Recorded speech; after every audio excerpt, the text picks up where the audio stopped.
Hello everybody, I'm Justin Brooks. I'm Ryan Lynn. Christian Welp.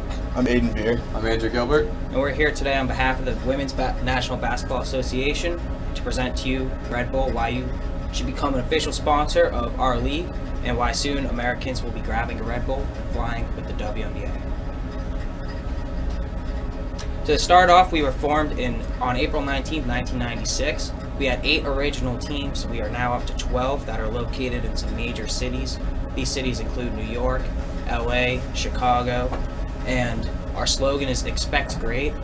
We actually have a very unique relationship with the NBA. We are the only professional team to have direct association with the men's team as a women's professional league. The NBA actually fully backs us, which means they support us financially, they support strategically, and they actually want us to exist, which is really unheard of. Usually sports don't, they compete for customers. Instead, we actually cooperate with the NBA. And we actually have a very short history, but we do have iconic players. In 2011 was our 15th season, and we came out with the top 15 players in WNBA history. This included Sue Bird, Dina Taurasi, Lisa Leslie. Those are some players that a lot of you are probably familiar with. So our product, on the court, we have some star players. Right now, most of the excitement is around the 3 to see, which are Elena Delle Donne, Brittany Griner, and Skylar Diggins. These 3 were the first 3 overall picks in the 2013 WNBA draft. They are exciting players. They're phenomenal players. Fans absolutely love to come out and see them play. We also have a dynasty, which is the Minnesota Lynx. They have won 3 of the last 5 championships. A dynasty is actually very good for the league because it generates interest. So the average fan, or sometimes maybe just the casual fan, they're going to see the Minnesota Lynx are on TV and they're going to either want to watch because they want to see them win, because they want to see them lose, or they just want to see why they're so darn good. Off the court, we have the WNBA Cares, which is our initiative that establishes programs to enhance the lives of youth and women. We also do WNBA Pride, which is when we dedicate the entire month of June to support equality and inclusion. So our demographics for the games, it's 78% females, but on TV it's actually a 50-50 split between male and female, so this shows that we hit both genders, but primarily our target audience is the females. The average season ticket holder has an income of $68,000. Our race breakdown is 66% Caucasian, 24% African American, 5% Latino, 5% other. This shows that about a third of our audience is minorities. Also, the median age is 33 years old. So if you're sitting there and you're saying, what's the average fan look like? We're going to say it's a Caucasian adult female who is got some money. And you got to keep in mind that this average fan won't just come alone. Typically, they come in groups, either with their family, but often with a group of like girlfriends or their mothers and their sisters, and that's how we get that female audience.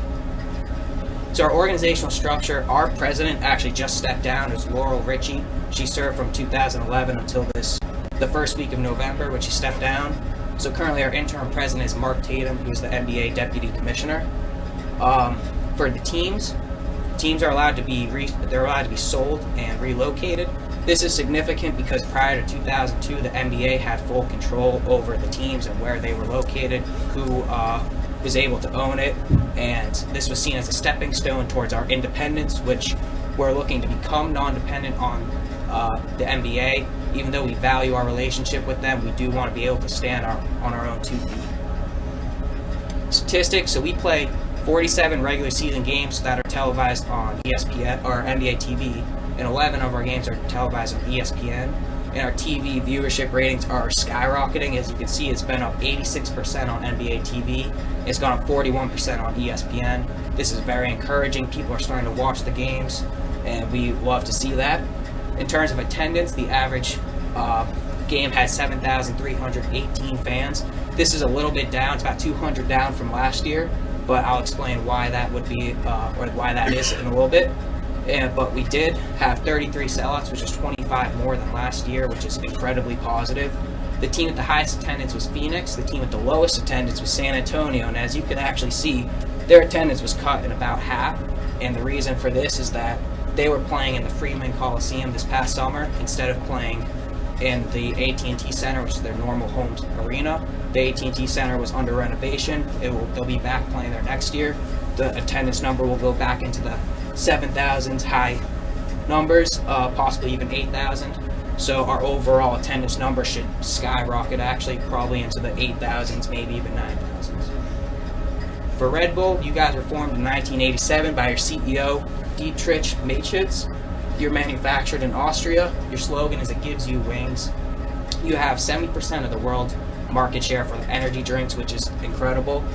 Last year alone, you sold 5.6 million cans for a total sales in the U.S. alone of $2 million, over $2 million.